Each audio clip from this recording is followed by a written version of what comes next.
Hola, es un placer tenerte aquí. Antes de comenzar, suscríbete al canal y dale like al vídeo. El portón de hierro se cerró detrás de mí con un golpe seco, y la brisa de otoño me cortó la piel al cruzar el pasillo. Apreté el bolso contra el pecho para que las manos no me delataran, y respiré hondo, como si ese aire frío pudiera darme valor. Cada paso que daba sobre el suelo de mármol resonaba con una solemnidad exagerada, como si todo allí estuviera diseñado para intimidar. Al fondo, el escudo dorado del colegio notarial brillaba bajo una lámpara antigua, lanzando destellos que me recordaban lo poco que pintaba yo en aquel lugar. No había vuelta atrás. Estaba allí por una razón que aún no entendía, pero sabía que tenía que descubrirla. No pensaba bajar la cabeza delante de nadie. Apenas giré la esquina, lo vi. Javier, mi marido, estaba riéndose en voz baja con su amante, Lucía, justo frente a la mesa de recepción. Compartían la pantalla de su móvil con una complicidad insoportable, como si todo aquello fuera una simple anécdota. Ella vestía de forma discreta, intentando parecer invisible, pero la tensión en su rostro la delataba.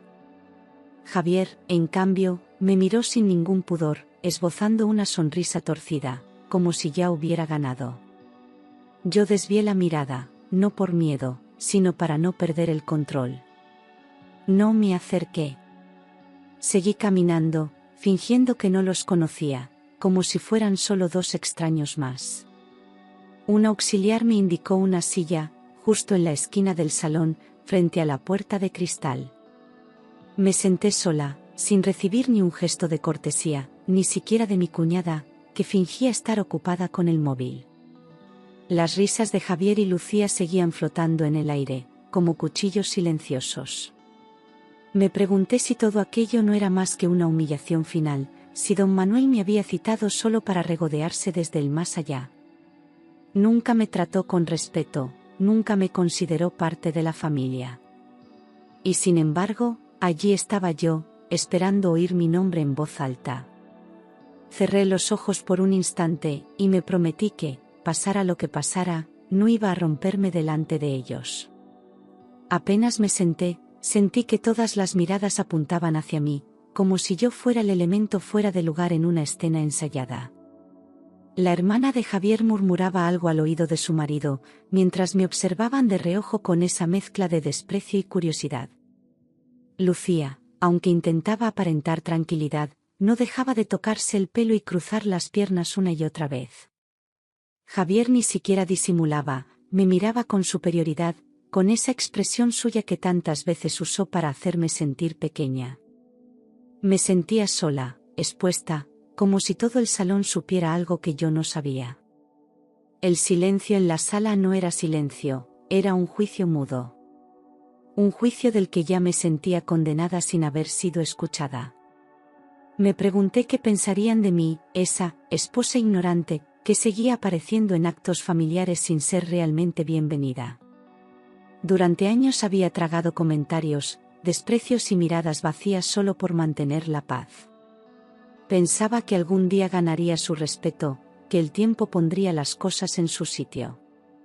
Pero aquel día, sentada sola, entendí que nunca me vieron como una más.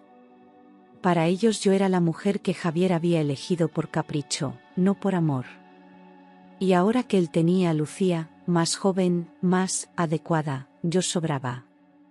Y, sin embargo, allí estaba, con el nombre en el testamento, y eso les ardía por dentro.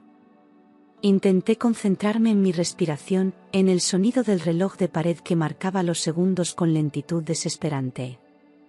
No podía permitirme perder la compostura, no delante de ellos, no cuando todo indicaba que estaban esperando justo eso. Observé las estanterías llenas de carpetas ordenadas, los cuadros antiguos en las paredes, los detalles de un lugar donde se sellaban decisiones importantes. Era irónico, en esa misma sala, probablemente, se había firmado mi sentencia emocional. Pero algo dentro de mí empezaba a despertar. Ya no quería agradar. No quería perdón, ni explicaciones. Solo quería saber por qué me habían citado, y para qué servía realmente mi presencia allí. Durante mucho tiempo, intenté convencerme de que lo nuestro era solo una etapa difícil. Que el estrés, el trabajo, la rutina, estaban pasando factura, como en cualquier pareja. Pero no era verdad. Javier ya no era el mismo, y yo lo sabía. Sus ausencias eran más largas, sus respuestas más frías, y sus gestos más calculados. Empezó a dormirse tarde, con el móvil siempre en silencio, dándole la vuelta antes de dejarlo en la mesilla. A veces se duchaba 2 veces al día, y eso, en él, era una señal. Empecé a fijarme en cada detalle, y cada detalle me rompía un poco más. Una noche, revisé la ropa del cesto de la colada y encontré un recibo de un hotel en el centro, con fecha de un martes cualquiera. No dije nada. Me tragué las lágrimas, guardé el papel en un cajón y fingí que no lo había visto. Quería una confesión, no una guerra.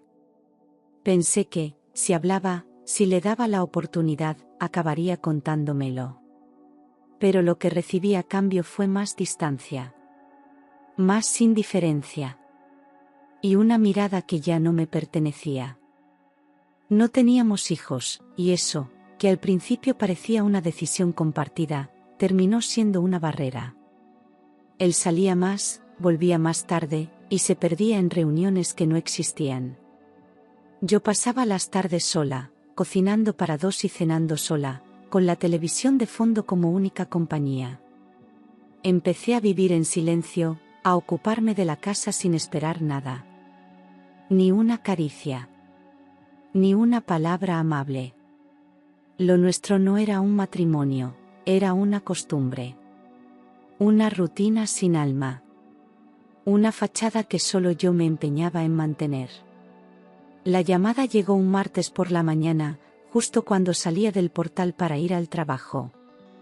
Era la hermana de Javier, con la voz entrecortada y el tono seco. «Papá ha muerto, Carmen», dijo, sin rodeos, como si se quitara un peso de encima. Me quedé inmóvil en mitad de la acera, sin saber qué responder. Don Manuel había sufrido un infarto fulminante en su despacho, mientras revisaba unos papeles. Nadie pudo hacer nada. Cuando llegó la ambulancia, ya era demasiado tarde. No, lloré. Me sentí extraña, como si aquella noticia no fuera conmigo. Don Manuel nunca me hizo sentir parte de su vida. Siempre me trató con frialdad, con esa cortesía forzada que esconde desprecio.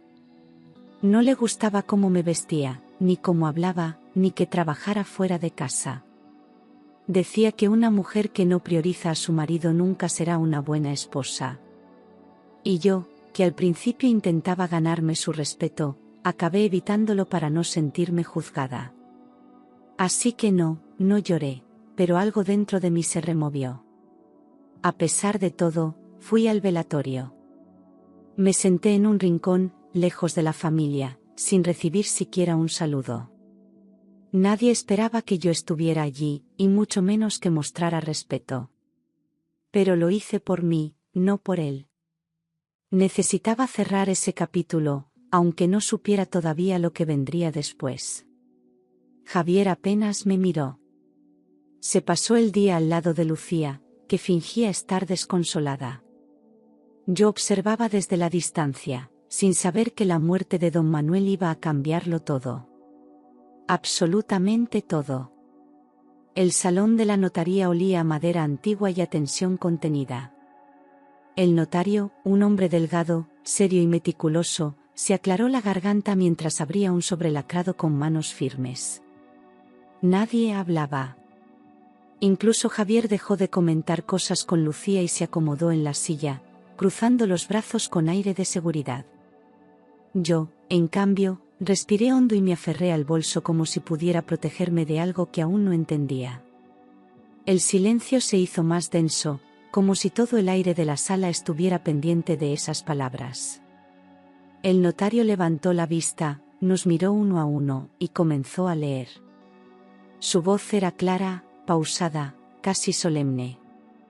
Al principio, todo sonaba como se esperaba, mencionó la casa de campo en Gredos, varias cuentas en el Santander, un paquete de acciones familiares. Javier se acomodó en su asiento, seguro de que lo que venía era suyo por derecho. Lucía le sonreía en silencio, con la expresión de quien ya se imagina la vida resuelta. Yo escuchaba sin entender por qué estaba allí, sintiéndome una espectadora más. Pero entonces, el notario se detuvo, respiró hondo, y cambió ligeramente el tono. Todos estos bienes, dijo, serán legados, en pleno dominio, a doña Carmen Fernández. En ese momento, la sala pareció detenerse. Incluso el reloj dejó de sonar. Javier se levantó de golpe, como si alguien le hubiera empujado el pecho. La silla cayó hacia atrás con un estruendo seco, rompiendo el silencio de forma brutal. Su hermana abrió los ojos, incrédula, y Lucía palideció de inmediato, llevándose la mano a la boca.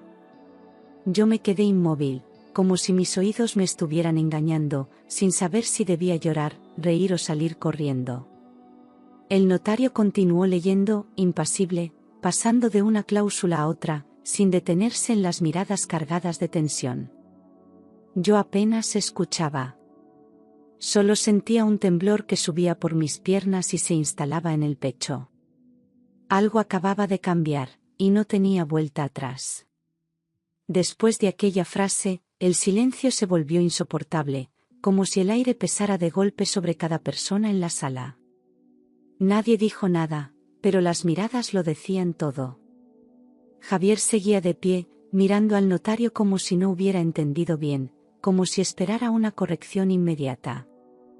Lucía, aún sentada, lo miraba de reojo, temblando, intentando mantener la compostura. La hermana de Javier susurró algo, pero nadie respondió.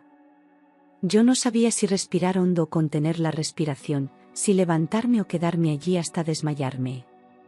Todo se había congelado, menos mi corazón, que latía como un tambor desbocado. El notario, sin inmutarse, siguió leyendo, como si nada hubiera pasado, como si no hubiera provocado un terremoto. Hablaba de porcentajes, de documentos firmados, de fechas exactas y clausulados. Mi nombre aparecía una y otra vez, acompañado por palabras como propietaria, beneficiaria o usufructo vitalicio. No entendía del todo lo que significaban, pero intuía que no era un error. Empecé a notar las miradas clavadas en mí, algunas llenas de odio, otras de puro desconcierto. Me ardían las mejillas, pero no bajé la cabeza. Por primera vez en mucho tiempo, sentí que no era invisible. Y eso, en ese contexto, también daba miedo. Javier volvió a sentarse, pero de mala gana, con los puños cerrados sobre las rodillas y la mandíbula apretada. No me miraba, solo miraba al suelo, como si quisiera desaparecer o estallar. Lucía le rozó la mano, pero él la apartó con un gesto seco. La tensión era tal, que incluso el tic-tac del reloj colgado en la pared parecía sonar más fuerte. Yo no sabía qué estaba pasando exactamente, ni por qué don Manuel me había dejado todo a mí, pero sentía que aquello iba más allá de una simple herencia. Había una historia detrás, algo que aún no conocía. Y, aunque no lo buscaba, esa verdad estaba a punto de alcanzarme. Cuando el notario cerró la carpeta, el murmullo contenido estalló como una ola que lo arrasa todo. La hermana de Javier fue la primera en levantarse, exigiendo explicaciones a gritos, como si alguien tuviera la obligación de justificar lo que acababan de escuchar. Esto no puede ser legal, chilló, mientras señalaba al notario con el dedo tembloroso. Algunos familiares la intentaban calmar, pero otros asentían en silencio, dándole la razón sin pronunciar palabra. Lucía se llevó la mano al pecho, como si de verdad estuviera en shock, aunque su expresión tenía más de cálculo que de sorpresa. Javier, rojo de rabia, me miró por fin, pero no con tristeza, sino con desprecio. Yo, sentada en aquella silla, no sabía si levantarme o desaparecer. ¿Tú sabías algo de esto?, me preguntó, con la voz dura, casi escupiendo las palabras. Negué con la cabeza, en silencio, sin atreverme a abrir la boca, porque cualquier cosa que dijera solo empeoraría la escena. Él se rió sin humor, como quien acaba de perder una apuesta millonaria, y se pasó la mano por la cara. «Esto es una humillación pública», murmuró. Nadie lo contradijo. El ambiente era tan denso que costaba incluso respirar.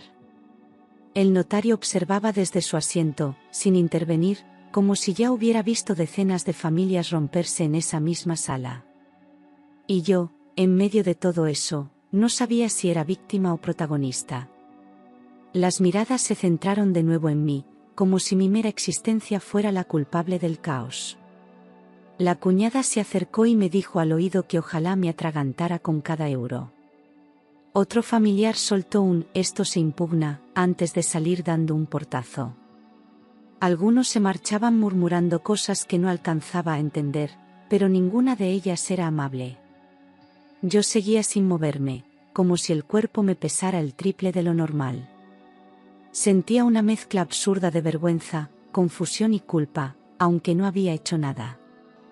Y, mientras todos se desmoronaban a mi alrededor, yo solo podía pensar en una cosa: ¿por qué don Manuel lo había hecho? ¿Por qué a mí? Cuando el notario pidió silencio de nuevo, todos pensaban que aquello ya había terminado. Pero no. Aún quedaba un documento más, que sacó con delicadeza de un sobre más pequeño, también lacrado. Es una carta escrita a mano por el difunto, y me pidió que la leyera al final de la sesión, dijo, sin mirar a nadie. Yo sentí como el estómago se me encogía. Una carta de don Manuel, dirigida a todos. El notario se colocó las gafas, aclaró la voz y empezó a leer. Cada palabra caía como una gota, lenta y pesada. Querida familia, comenzaba. Si estáis escuchando esto, es porque ya no estoy, y no quiero que nadie interprete mis decisiones desde el resentimiento, sino desde la justicia. Todos se removieron incómodos en sus asientos. Javier frunció el ceño y cruzó los brazos. La carta continuaba explicando cómo en los últimos años había observado actitudes que le dolían profundamente. Mencionó sin rodeos la deslealtad, la soberbia y la falta de gratitud de quienes más quería. Yo no sabía dónde meterme. Estaba oyendo cosas que ni imaginaba, y, al parecer, todo iba dirigido a ellos. Entonces, el nombre que nadie esperaba apareció en voz alta, el mío. Don Manuel había escrito que, pese a no haberme tratado con el afecto que merecía, me consideraba la única persona íntegra dentro de su entorno familiar. Dijo que había observado mi paciencia, mi silencio y mi dignidad incluso cuando lo fácil habría sido marcharme. Y que, por eso, me dejaba sus bienes, no como premio, sino como reparación. La sala quedó enmudecida. Yo no podía creer lo que estaba oyendo. No sabía si sentir alivio, rabia, o simplemente salir corriendo. Lo único que tenía claro, era que esa carta acababa de dinamitar todo. Sentí un zumbido constante en los oídos, como si el mundo hubiese quedado en silencio justo después de un estruendo. El notario cerró la carta con cuidado, pero sus palabras seguían suspendidas en el aire, como si no quisieran irse. Yo permanecía inmóvil, con la vista fija en un punto del suelo, intentando entender lo que acababa de pasar. Nunca pensé que don Manuel hubiera observado mis silencios, ni mucho menos que los reconociera. Recordé cada comida en la que me ignoró, cada comentario hiriente que no respondí, cada gesto de desprecio que tragué sin rechistar. Y sin embargo, ahora, desde la tumba, me hablaba con respeto, como si quisiera redimirse. Aquello me descolocaba, pero también me hacía sentir, por primera vez, vista. A mi derecha, Javier intentaba contener la respiración, pero el temblor en su mandíbula lo delataba. Lucía le cogió del brazo, quizás buscando consuelo, aunque él se lo apartó de forma brusca, sin mirarla siquiera. La hermana empezó a hablar en voz baja, diciendo que eso no podía quedar así, que había que impugnar, que seguro había trampa. Yo escuchaba todo a lo lejos, como si no estuviera presente, como si solo fuera una observadora. Nadie se atrevía a dirigirme la palabra, pero sentía las miradas, cargadas de rabia, de incomodidad, de algo que ya no podían esconder. Quise decir algo, aclarar que yo no sabía nada, que aquella carta también me había sorprendido, pero no pude. Había algo sagrado en ese silencio que no quise romper. Cuando el notario dio por concluido el acto, me levanté despacio, cuidando cada movimiento como si pisara hielo fino. Crucé el pasillo sin mirar atrás, dejando que las voces quedaran atrás como un eco lejano. Ya fuera, el frío me golpeó la cara y me hizo cerrar los ojos por un instante, solo para respirar mejor. No sentía felicidad, tampoco alivio del todo, era una mezcla extraña entre tristeza, vértigo y algo parecido a dignidad. Saqué el móvil, pensé en llamar a alguien, pero volví a guardarlo sin marcar. Necesitaba silencio, distancia, y un poco de tiempo para procesar todo lo que acababa de ocurrir. Y mientras abría el coche con las llaves en la mano, supe, sin lugar a dudas, que mi vida acababa de cambiar para siempre. No habían pasado ni 2 horas desde la lectura del testamento, cuando Javier me llamó al móvil desde un número oculto. No contesté. Me temblaban las manos solo de verlo en la pantalla. Al poco rato, empezó a llegarme una lluvia de mensajes, cada uno más agresivo que el anterior. Me llamaba traidora, aprovechada, incluso insinuó que yo había manipulado a su padre en sus últimos días. No entendía nada, porque yo apenas había hablado con don Manuel desde hacía meses. Pero en su cabeza, todo tenía que tener una explicación, y esa explicación no podía ser otra que mi culpa. Esa misma noche, apareció en el portal de mi edificio. Tocó el timbre insistentemente, sin importarle la hora ni los vecinos. Me asomé por la mirilla y lo vi, fuera de sí, con el rostro rojo y los ojos desbordados de rabia. No abrí. Preferí llamar a una vecina, que vino a acompañarme hasta que él se fue, dando gritos por la escalera. Me senté en el sofá con el corazón acelerado, sintiendo una mezcla de miedo, tristeza y algo parecido al alivio. Javier siempre había sido impulsivo, pero nunca le había visto tan fuera de control. Era como si se estuviera cayendo a pedazos, y yo ya no estaba ahí para sostenerlo.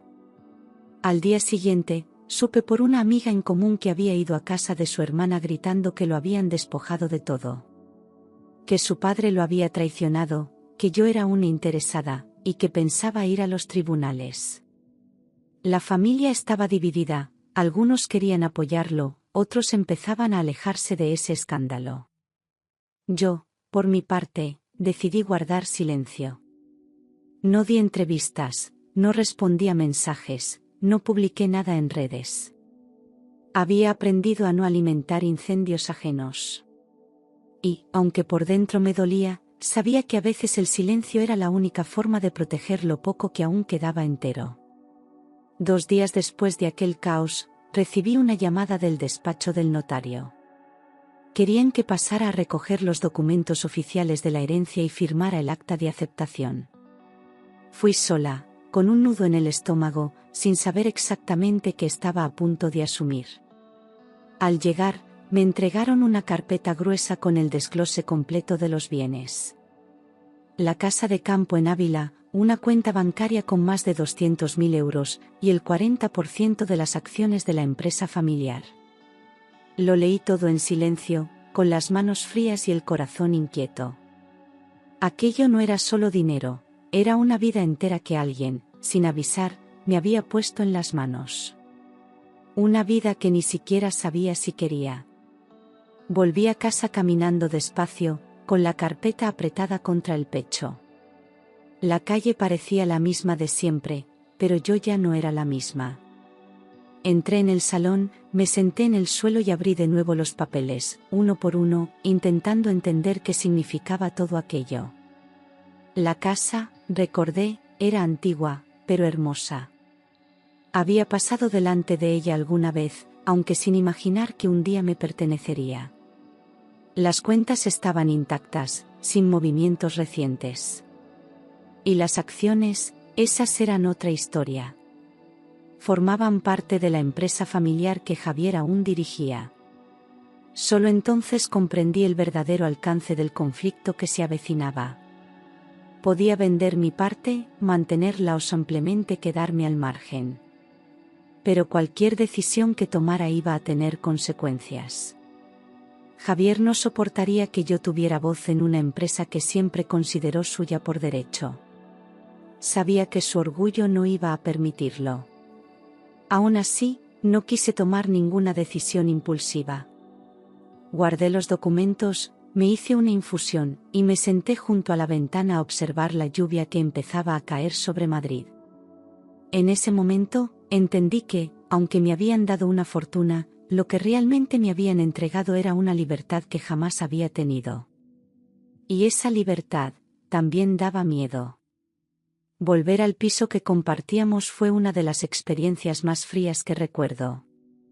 No había nadie, pero el silencio pesaba tanto como si todas las discusiones no dichas flotaran por el pasillo.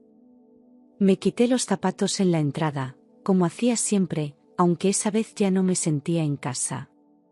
Caminé despacio hasta el dormitorio, abrí el armario y empecé a sacar mi ropa, pieza por pieza, como si cada prenda tuviera un recuerdo pegado.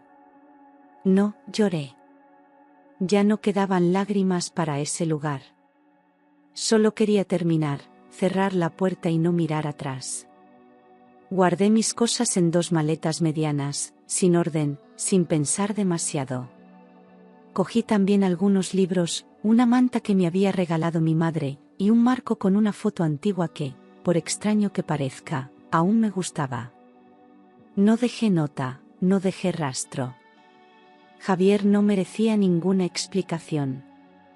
Dejé las llaves sobre la mesa de la cocina, exactamente donde él las encontraría. Me detuve un segundo antes de salir, respirando el olor de un hogar que ya no era mío. Y al cerrar la puerta, sentí que algo dentro de mí se rompía, pero también que algo empezaba. Llamé un taxi, bajé las escaleras con las maletas en silencio y no miré hacia atrás ni una sola vez. Durante el trayecto, no hablé con el conductor. Me limité a mirar por la ventana mientras Madrid pasaba, gris y ajena, como si ya no tuviera nada que ver conmigo. No sabía a dónde iba exactamente. Solo sabía que no podía quedarme donde estaba. A veces, marcharse no es una elección valiente, sino la única salida posible. Y aunque el miedo me apretaba el pecho, por primera vez en años, no me sentía atrapada. Me sentía libre. Confundida, sí, pero libre.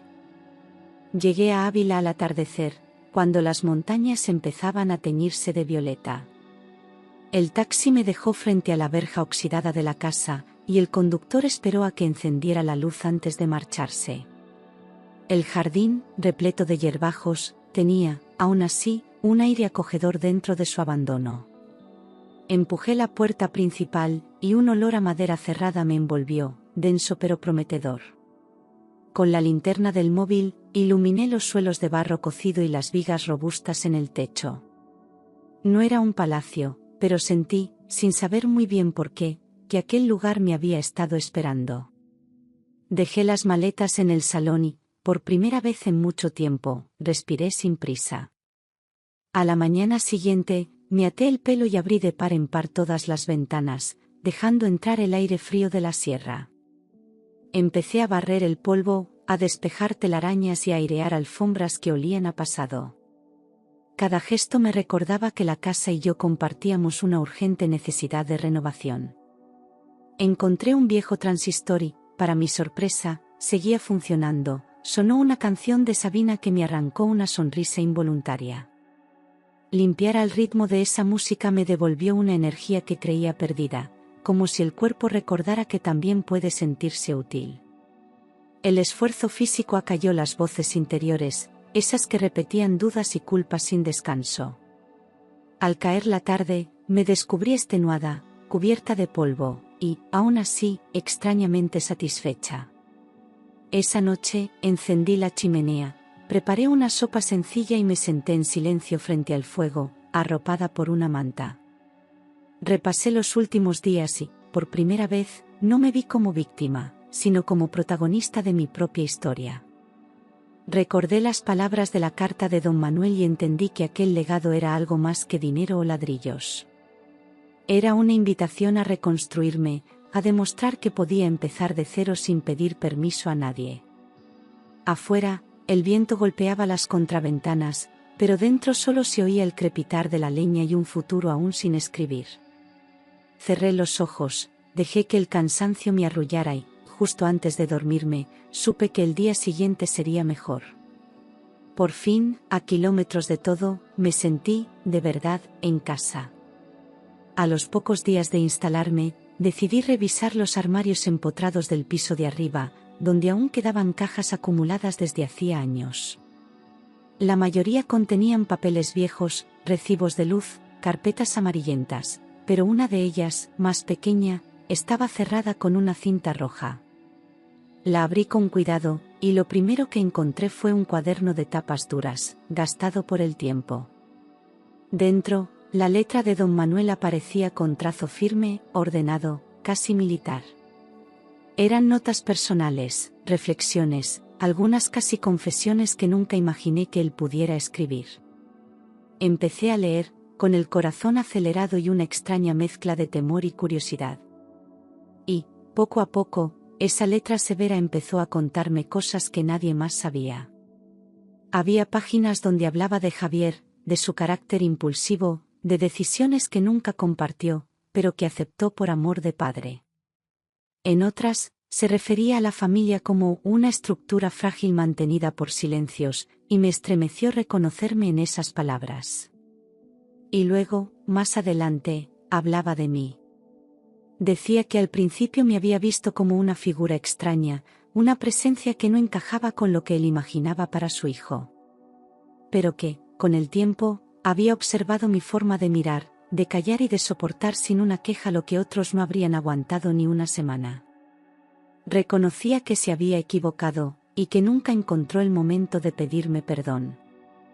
Aquella frase me hizo cerrar el cuaderno y quedarme en silencio, mirando por la ventana. Pasé horas sentada en el suelo, con el cuaderno en las manos, sintiendo que el pasado me hablaba desde un lugar más honesto que en vida. Don Manuel, el hombre rígido, el suegro distante, había dejado por escrito lo que jamás se atrevió a decirme en persona.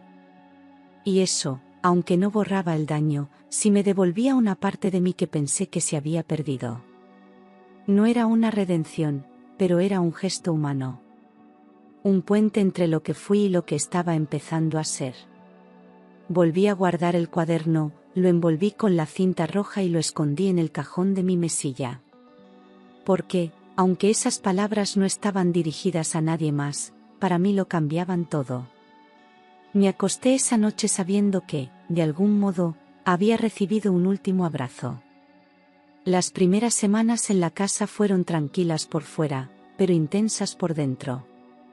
El silencio, que al principio me pareció un alivio, empezó a convertirse en una presencia constante, a veces amable y otras veces sofocante.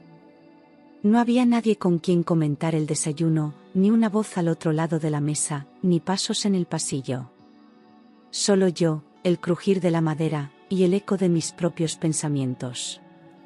A veces encendía la radio solo para escuchar voces humanas, aunque no dijeran nada que me interesara. Otras veces hablaba en voz alta conmigo misma, como si intentara no desaparecer en medio de tanto vacío. Aprender a estar sola, de verdad, fue más difícil de lo que imaginaba.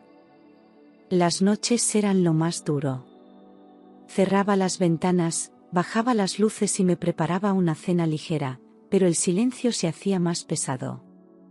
Echaba de menos incluso las discusiones con Javier, porque al menos me hacían sentir que alguien más existía a mi alrededor. Pero en esa casa, solo estaba yo, y mis recuerdos. Volvían con fuerza, las cenas en las que él no llegaba, las veces que fingí no saber, los días en los que lloraba en el baño para no molestar. Me di cuenta de cuánto me había apagado sin darme cuenta, de cómo me fui anulando para no incomodar. La soledad me ponía frente al espejo sin filtros ni excusas. Y mirar lo que había quedado de mí, dolía. Poco a poco, sin embargo, empecé a aceptar esa soledad como parte del proceso.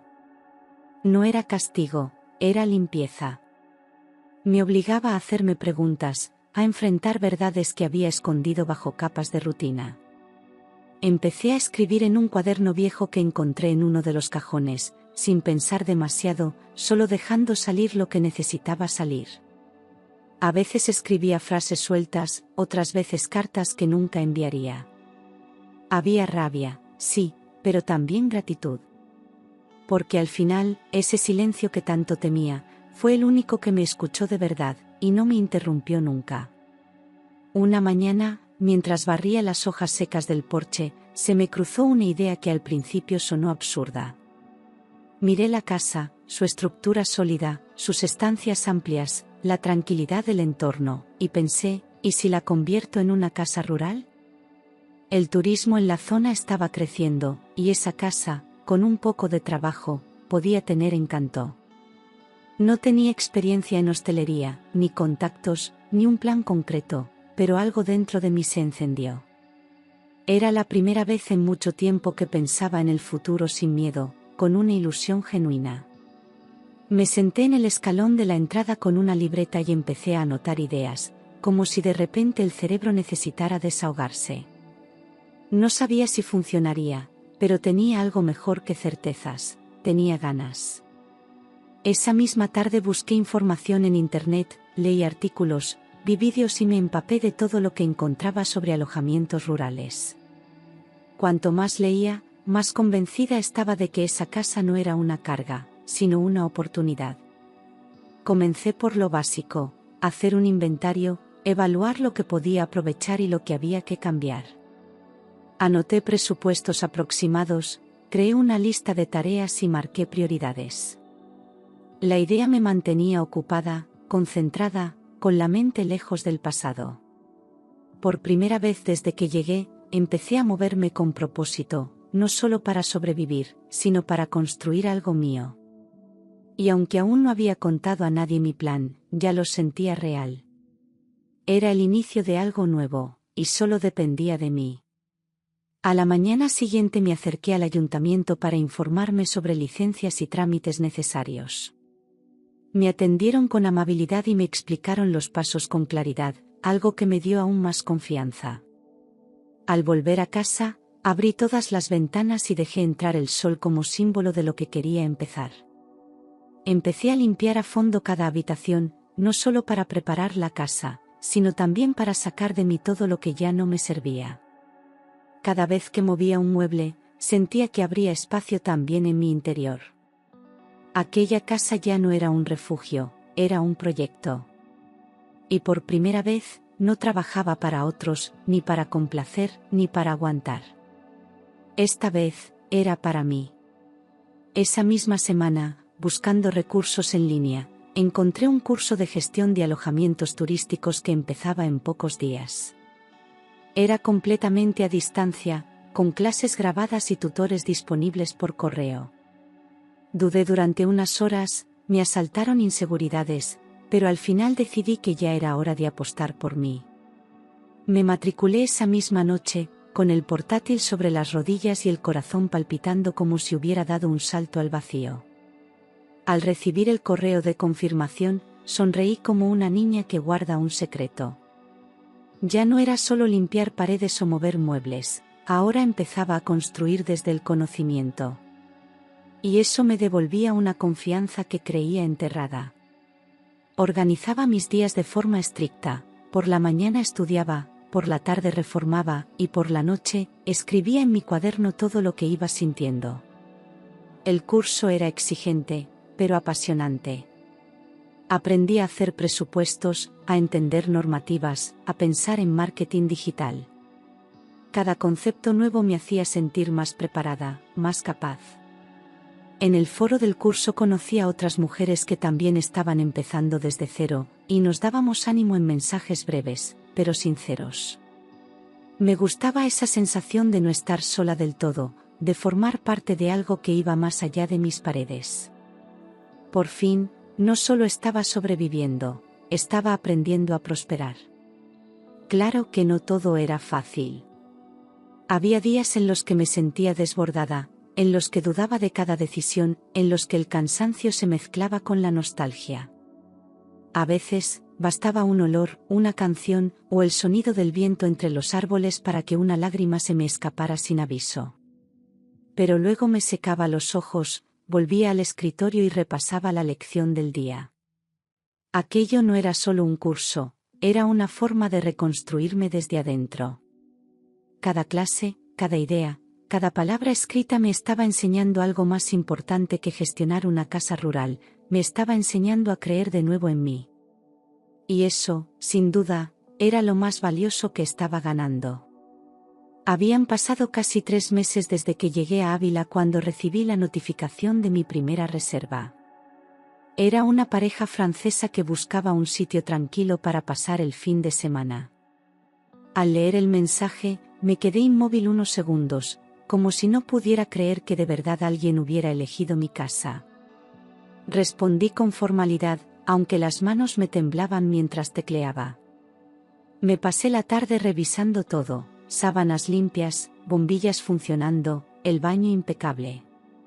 Preparé una cesta con pan local, queso y mermelada casera, queriendo que su estancia fuera especial. Y esa noche, al acostarme, sentí que algo nuevo estaba a punto de comenzar.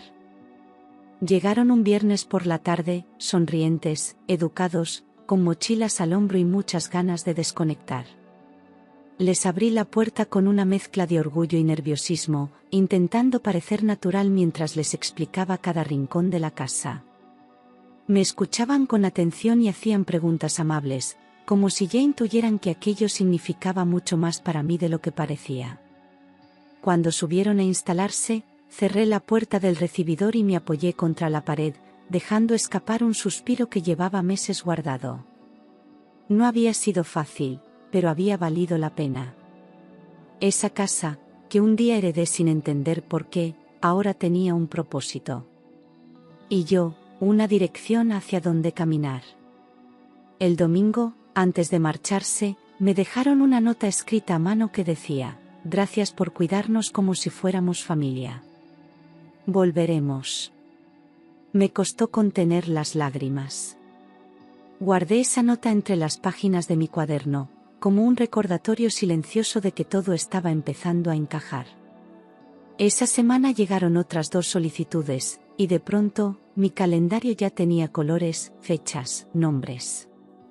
La casa se llenaba de voces nuevas, de historias breves pero cálidas, y yo me convertía, poco a poco, en algo más que la mujer que fue traicionada. Me estaba convirtiendo en anfitriona, en emprendedora, y, sobre todo, en alguien que volvía a creer en sí misma. Desde que alojé a la pareja francesa, el pueblo empezó a fijarse en aquella casa que llevaba años cerrada. Los vecinos me saludaban desde la acera, curiosos por saber quién era esa madrileña que había devuelto la vida a la finca. Una mañana, doña Pilar, la dueña del Ultramarinos, me trajo un tarro de miel y me pidió que lo usara en los desayunos de mis huéspedes. Luego vino Ángel, el panadero, ofreciéndose a hornear hogazas especiales para mis cestas de bienvenida. Sentí, por primera vez, que pertenecía a la comunidad, no como forastera, sino como alguien útil. Ese reconocimiento silencioso me llenaba más que cualquier reseña en Internet, porque me demostraba que el trabajo, poco a poco, estaba echando raíces allí donde menos lo esperaba. Para agradecer su confianza, decidí contratar mano de obra local para las reformas que aún quedaban pendientes. Llamé a Rubén, un carpintero que había aprendido el oficio de su abuelo, y juntos restauramos las contraventanas azules que daban al jardín. También pedí consejo a Marisa, la florista, para replantar la rosaleda que el tiempo había dejado mustia. Cada proyecto se convirtió en una conversación, en un intercambio de historias y risas que llenaban la casa de energía nueva. Cuando colgamos el último cuadro en la escalera, Rubén comentó, medio en broma, que ahora la casa parecía sonreír. Reí con él, convencida de que la madera, igual que las personas, agradece el cariño recibido. Y comprendí que mi éxito no dependía solo de reservas, sino de esos lazos que empezaban a tejerse con naturalidad. A finales de mes, el ayuntamiento celebró la feria de otoño y me invitaron a montar un puesto con productos de la casa. Preparé pequeños tarros de mermelada, fichas informativas y unas tarjetas sencillas con el nombre La Casa de Carmen. El día de la feria, el alcalde se acercó, probó la miel con queso y me preguntó si aceptaría aparecer en la web turística del municipio. Dije que sí, con una mezcla de pudor y satisfacción, mientras la banda tocaba pasodobles en la plaza iluminada. Al anochecer, regresé caminando entre luces festivas, convencida de que aquella invitación era un abrazo colectivo. Guardé la caja con los tarros que sobraron y subí la colina hacia mi casa, casi plateada bajo la luna de noviembre. Pensé que, sin planearlo, estaba levantando algo mucho más grande que un negocio, estaba construyendo, por fin, un hogar. Una mañana de diciembre, mientras preparaba café en la cocina, recibí un correo con el asunto en mayúsculas: demanda de divorcio Javier Domínguez. Me quedé helada. No por sorpresa, sino por la frialdad con la que había decidido comunicarlo. Lo abrí con calma, respirando hondo, y vi el documento escaneado. Solicitaba el divorcio formal, la disolución de bienes y, para mi incredulidad, una compensación económica. Decía que el testamento había alterado el equilibrio matrimonial, y que tenía derecho a una parte de lo que ahora yo poseía. Sentí una mezcla de rabia, tristeza y una especie de burla amarga. Después de todo lo que había pasado, aún tenía la cara de reclamar algo que jamás construyó conmigo. Cerré el portátil, me serví el café y me senté a pensar en silencio.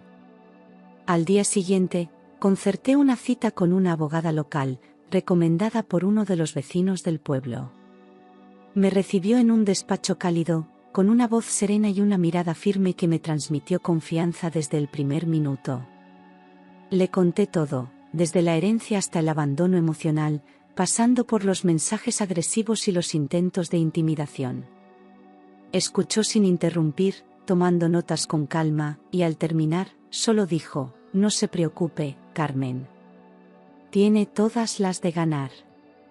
Por primera vez, alguien me hablaba con claridad y sin paternalismo. Firmé los documentos de respuesta y, al salir del despacho, sentí que algo se cerraba por dentro. No era solo un matrimonio, era un ciclo completo, y esta vez, el punto final lo ponía yo. Durante las semanas siguientes, Javier intentó llamar, insistir, incluso manipular con palabras que antes me habrían roto por dentro. Pero ya no era la misma. Respondía con silencio, con firmeza, con dignidad. Cuando llegó la fecha de la audiencia, ni siquiera quise desplazarme a Madrid. Mi abogada me representó, y al poco tiempo recibí la notificación oficial: el divorcio estaba concedido, y no tendría derecho a un solo euro. Me temblaban las manos al leerlo, pero esta vez no por miedo, sino por la certeza de haber hecho lo correcto.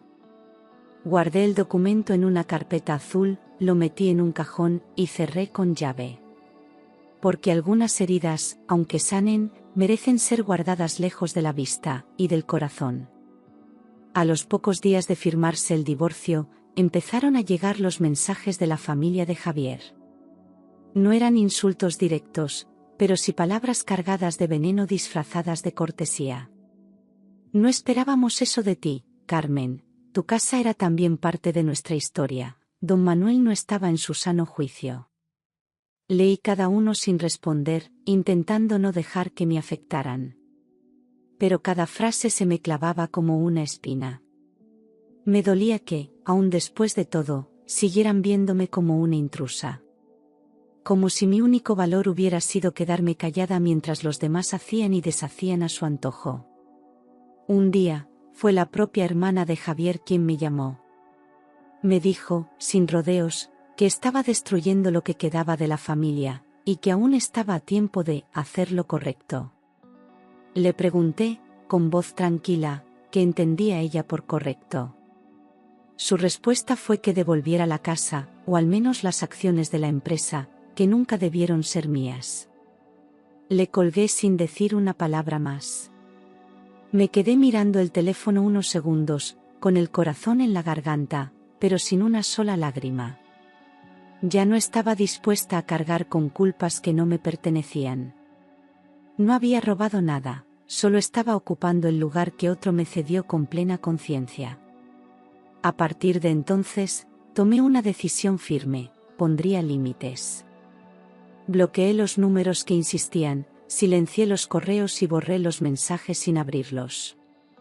No necesitaba explicaciones, ni disculpas, ni reconciliaciones forzadas. Necesitaba paz.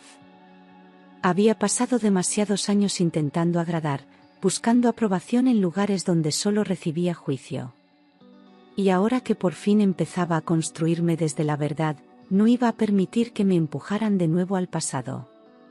Cerré puertas con firmeza, no con rencor, sino con amor propio.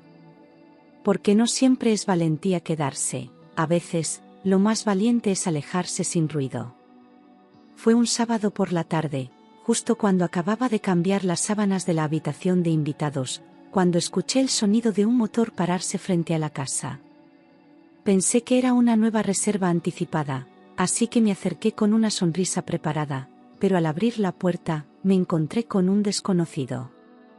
Llevaba una chaqueta de lana clara, el pelo entrecano y unos ojos serenos, cansados pero cálidos. Se llamaba Tomás, y me explicó que su coche se había averiado al bajar por la curva del molino, y que necesitaba un sitio donde pasar la noche. Dudé unos segundos, pero algo en su forma de hablar, pausada y educada, me tranquilizó. Le ofrecí pasar, le preparé un té, y mientras él hacía la llamada a la grúa, yo le observaba, sin saber por qué, con una curiosidad que hacía tiempo no sentía. Durante la cena hablamos de todo y de nada, de libros, de ciudades, de cómo el silencio a veces cura más que cualquier palabra. Tomás era ingeniero jubilado, viudo desde hacía 3 años, y vivía en Madrid, aunque solía perderse por pueblos pequeños buscando tranquilidad. Me escuchaba sin prisas, sin interrumpir, con una atención que no recordaba haber recibido desde hacía mucho. Yo, que solía tener miedo a los silencios incómodos, esa noche me sentí en paz con ellos. Era como si el tiempo dentro de aquella casa hubiera cambiado de ritmo. Cuando se hizo tarde, le ofrecí la habitación del altillo, la más cálida. Aceptó con gratitud, y al subir la escalera, me deseó buenas noches con una sonrisa sincera que me dejó pensativa durante horas. A la mañana siguiente, desayunamos juntos en el porche, bajo una manta ligera y con tazas humeantes entre las manos. La grúa llegó poco después, pero Tomás no se marchó de inmediato. Paseó por el jardín, preguntó por las flores, tocó la madera restaurada de las contraventanas. Al despedirse, me dio las gracias por la hospitalidad y me dijo que no era solo el lugar lo que calmaba, era la forma en que lo habitaba. Me quedé de pie en la entrada, observando cómo se alejaba por el camino de tierra. No era una historia de amor, ni una promesa, ni siquiera una expectativa. Pero algo en ese encuentro me había removido suavemente por dentro, como si la vida me susurrara que aún quedaban capítulos nuevos por escribir. Y yo, estaba dispuesta a escuchar. Pasaron 2 semanas antes de volver a saber de Tomás, tiempo en el que la casa siguió recibiendo huéspedes y yo seguí dedicada a mis reformas, pero su breve visita se mantenía en un rincón de mi memoria, como un libro abierto que esperara ser terminado. Una tarde gris, mientras contestaba correos, sonó el teléfono fijo, y al descolgar, reconocí enseguida su voz pausada, preguntando si aún quedaba una habitación libre, porque necesitaba escapar de la ciudad durante unos días. Llegó con una pequeña maleta y una bolsa de naranjas, diciendo que nada cura mejor el cansancio que el olor a fruta recién pelada, y yo reí con la espontaneidad que creía perdida. Aquella noche, después de que los demás huéspedes se retiraran, nos sentamos en la cocina, entre el crujido de la leña y el vapor del té de menta, y empezamos a hablar sin máscaras, intercalando confidencias y silencios cómodos, como si la confianza hubiera estado allí mucho antes de presentarnos. Me contó cómo la soledad le pesaba algunas mañanas, y yo confesé que todavía me dolían las heridas que no se ven, pero que había encontrado en aquellas paredes una forma de coserme. Él escuchaba sin juzgar, asentía, y de vez en cuando dibujaba con el dedo círculos sobre la mesa, como marcando el ritmo de una canción que solo él oía. Cuando el reloj dio la medianoche, comprendí que no hacía falta nada heroico para sentirse acompañada, bastaba con ser escuchada de verdad, y aquel descubrimiento me reconcilió un poco más con la vida. Esa mañana, mientras colgaba las sábanas al sol, me sorprendí sonriendo sin motivo. No era una sonrisa forzada ni un gesto de cortesía, era una sonrisa de dentro hacia afuera. Hacía mucho que no sentía algo así, tan simple y tan real al mismo tiempo. Me detuve unos segundos, con las pinzas aún en la mano, y cerré los ojos para saborear ese instante como quien guarda un secreto. El aire olía a lavanda y a pan recién hecho, y por primera vez no tenía miedo al futuro. No esperaba nada concreto, pero tampoco temía lo que viniera. Era como si mi cuerpo, después de tanto, al fin reconociera que estaba en paz. Tomás seguía alojado en la casa, ayudando con cosas pequeñas y compartiendo silencio sin imponer palabras. A veces desayunábamos juntos, sin hablar demasiado, solo disfrutando del sonido de los pájaros o de la radio encendida bajito en la cocina. Él respetaba mi espacio, y yo el suyo, como si ambos entendiéramos que lo nuestro no necesitaba etiquetas ni promesas. No hablábamos del pasado, ni del dolor, ni del miedo, solo de la hora, que era más que suficiente. Un día me trajo un ramo de flores silvestres, sin nota, sin explicación.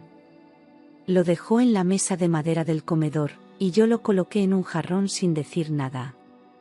Pero esa noche, al acostarme, volví a sonreír con esa misma verdad tranquila que tanto me costó recuperar. No era amor de novela, ni pasión desbordada, era algo más sereno, más maduro, más libre. Un afecto sin urgencias, sin heridas abiertas ni exigencias disfrazadas de cariño. Con él, me sentía yo misma, sin esfuerzo, sin necesidad de fingir fuerza o esconder mis grietas. Y lo más curioso era que él parecía entenderlas sin que yo tuviera que explicarlas. Había algo profundamente reparador en compartir la vida así, desde lo simple, desde lo cotidiano. Y aunque no sabía si aquello crecería o si simplemente pasaría como una estación más, ya no me importaba. Porque había recuperado algo que creía perdido para siempre, la capacidad de sonreír, y que esa sonrisa fuera de verdad. Eran las 11 de la mañana cuando escuché el timbre de la puerta. Pensé que era algún huésped nuevo o quizá el cartero, pero al abrir, me encontré con alguien que no esperaba volver a ver. Era Javier. Iba vestido con un traje arrugado, ojeroso, más delgado que antes, y con una expresión que no supe descifrar del todo. Me quedé helada unos segundos, sin saber si cerrar la puerta o invitarle a pasar. Él me miró, bajó los ojos y dijo, «Solo necesito 5 minutos, y después me voy». Dudé, pero algo dentro de mí quería escuchar lo que venía a decir. Así que, en silencio, le hice un gesto para que entrara. Nos sentamos en la sala, cada uno en un extremo del sofá, como si una frontera invisible nos separara. Javier no venía a reclamar ni a gritar, al contrario, parecía agotado, como si hubiera dejado atrás toda la rabia. Me confesó que su hermana había cortado relación con él, que muchos amigos se habían alejado y que, en el fondo, sabía que su padre tenía motivos para tomar aquella decisión. No pidió perdón con palabras, pero su voz temblaba al reconocer que había destruido muchas cosas con su orgullo. Dijo que había tocado fondo y que ahora solo buscaba empezar de nuevo, aunque no supiera cómo. Yo lo escuché en silencio, sin interrumpir, sin juzgar, solo respirando despacio para no volver a quebrarme. Cuando terminó, se levantó despacio, me agradeció por no haberle cerrado la puerta y se marchó. No intentó abrazarme, no pidió nada más. Solo se fue, con la cabeza un poco más baja pero el paso más firme. Cerré la puerta despacio, me apoyé en ella y solté el aire que no sabía que estaba conteniendo. No sentí odio, ni alivio, ni alegría. Solo una calma triste, como quien pone punto final a un capítulo que dolió demasiado. En ese momento supe que mi historia con Javier ya no era un nudo en mi vida, era simplemente parte del pasado. Y el futuro, por fin, volvía a estar solo en mis manos. Una tarde, mientras ordenaba los libros antiguos que don Manuel había dejado en una caja olvidada en el desván, encontré algo inesperado. Era un ejemplar desgastado de El Quijote, con las esquinas dobladas y el lomo agrietado. Al abrirlo, una hoja doblada cayó al suelo. La desplegué con cuidado, y al leer las primeras líneas, supe que era una carta escrita por él, con su puño y letra. Estaba dirigida a mí. Mis manos temblaban, y sentí un nudo en la garganta antes siquiera de terminar el primer párrafo.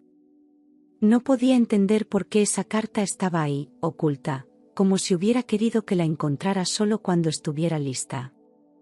Me senté en el suelo, con la carta entre las manos, y comencé a leer despacio.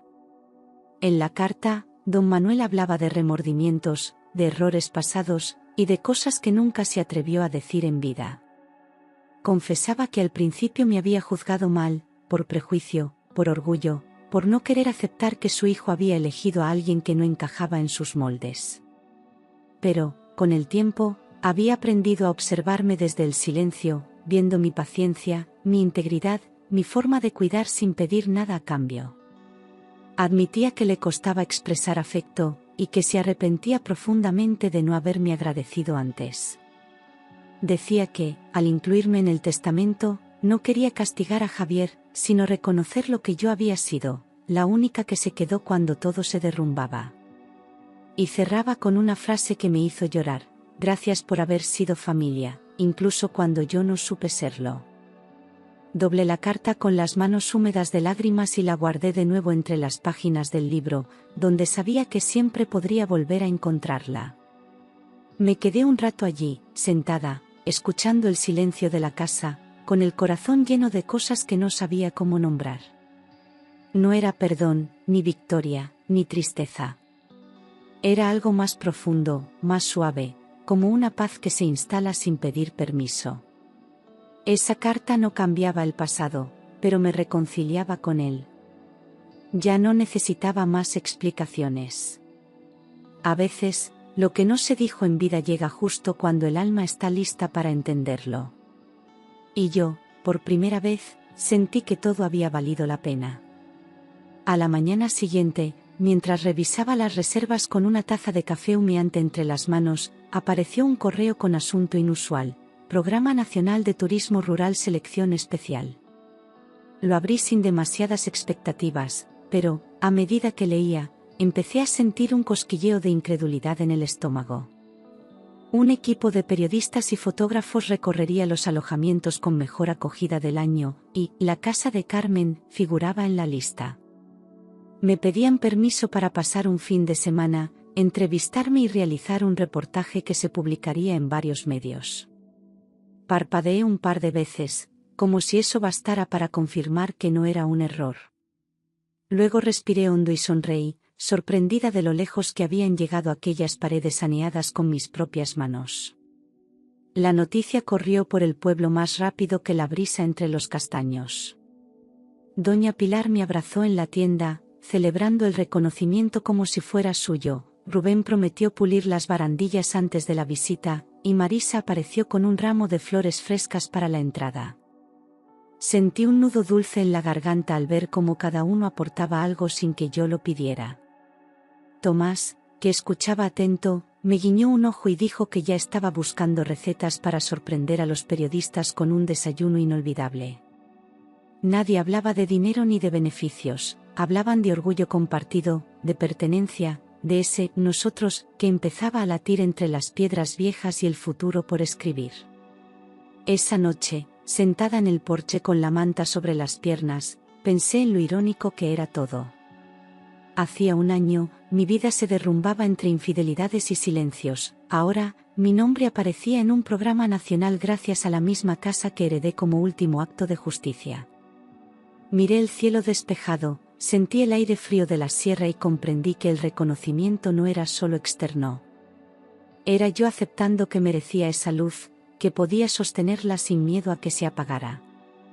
Cerré los ojos, dejé que el silencio me envolviera y, antes de entrar, susurré gracias a la casa, al pueblo, a don Manuel y sobre todo, a la mujer en la que, sin darme cuenta, me había convertido. Una semana antes de la llegada del equipo de periodistas, la puerta volvió a sonar con insistencia. Pensé que sería Rubén con las barandillas, pero al abrir me encontré con Lucía, la antigua amante de Javier. Llevaba un abrigo caro, los ojos enrojecidos y un sobremanila estrechado contra el pecho. No tuvo que presentarse porque el pasado, reconocible, atravesó el aire como un olor viejo, imposible de ignorar. Me pidió hablar dentro, aseguró que no tardaría y aunque dudé, sentí que ya no le temía a nada. La conduje al salón, le ofrecí agua, que rechazó con un movimiento brusco, y me quedé de pie, expectante mientras respiraba hondo. Bajaba la mirada al sobre y comenzaba a explicar, con voz quebrada, por qué había venido. Contó que la familia se había fracturado, que Javier la culpaba de todo y que ahora vivían separados. Mientras hablaba, su prepotencia habitual había desaparecido, sustituida por una fragilidad casi conmovedora. Dijo que necesitaba entregarme aquel sobre, un documento donde Javier renunciaba a cualquier recurso legal contra mí, y que tras la carta de su padre y la audiencia perdida, comprendió que seguir luchando sería inútil y costoso. Lucía intentó justificarse, habló de promesas rotas, de un amor que nunca fue amor, de un futuro que se evaporó. No buscaba perdón, afirmó, pero sí cerrar un capítulo que le estaba pesando tanto como a mí me había pesado el suyo. Extendí la mano. Tomé el sobre y asentí en silencio, sin ofrecer juicios ni consuelo, solo una escucha que cerraba cicatrices.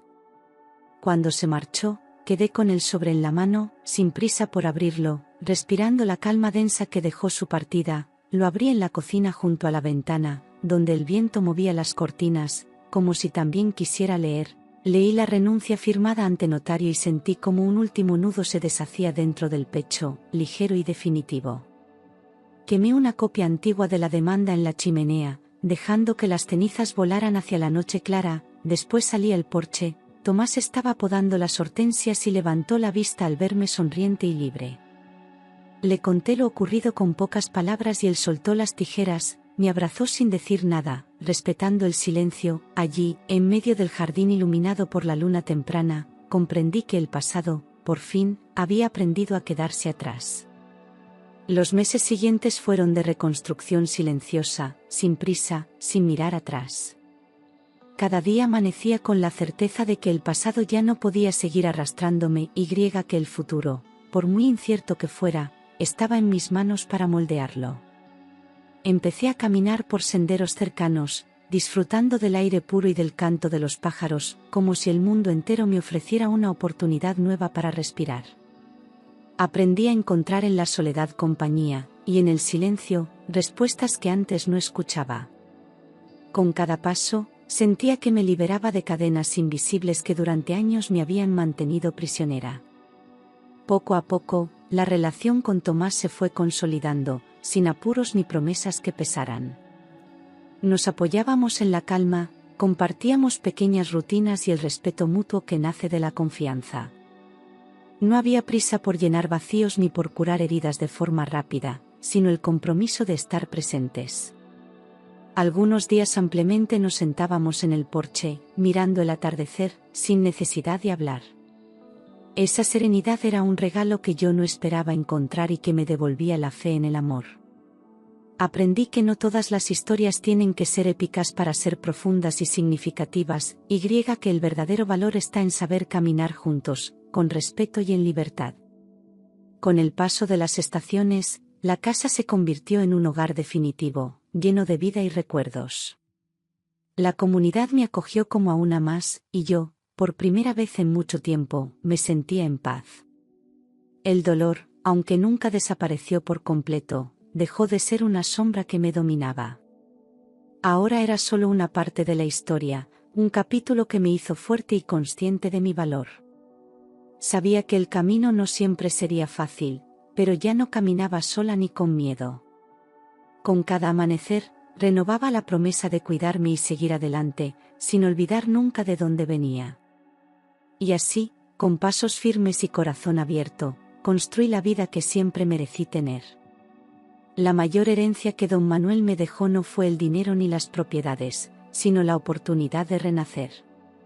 Durante años, su nombre fue para mí un símbolo de distancia y reproche, pero ahora comprendía que, en ese testamento, me había confiado algo mucho más profundo. Me había entregado la llave para salir viva de un matrimonio muerto, la posibilidad de construir mi propia historia, libre de cadenas y de silencios impuestos. Aquella responsabilidad me pesaba, pero también me empoderaba, porque cada día podía elegir quién quería ser y cómo quería vivir. No era un legado material, sino un llamado a la valentía y a la dignidad. Miraba la casa, aquella que había empezado a llenar con risas, pasos y sueños, y sabía que cada rincón guardaba también mi esfuerzo y mi historia. Por fin, podía mirar atrás sin sentirme pequeña ni perdida, sino orgullosa de haber resistido, de haber crecido entre ruinas y esperanzas. Aprendí que la verdadera riqueza está en la capacidad de levantarse tras la caída, en la fuerza para transformar el dolor en luz. Y aunque el camino había sido largo y doloroso, cada paso me había llevado hasta un lugar donde la paz era posible. No era perfecta, pero era mía, y eso bastaba. Con el tiempo, la casa de Carmen se convirtió en mucho más que un negocio, fue un símbolo de superación, un refugio para quienes, como yo, necesitaban empezar de nuevo. La gente del pueblo la veía como un ejemplo, y yo sentía que cumplía la promesa silenciosa que mi suegro me había dejado. Porque aquella herencia, más allá del valor material, era una lección de vida. Nunca subestimes la fuerza que pueden hacer del dolor y la traición. A veces, las mayores bendiciones llegan disfrazadas de las pruebas más duras, y solo quienes tienen el coraje de enfrentarlas pueden descubrir el verdadero valor de la vida.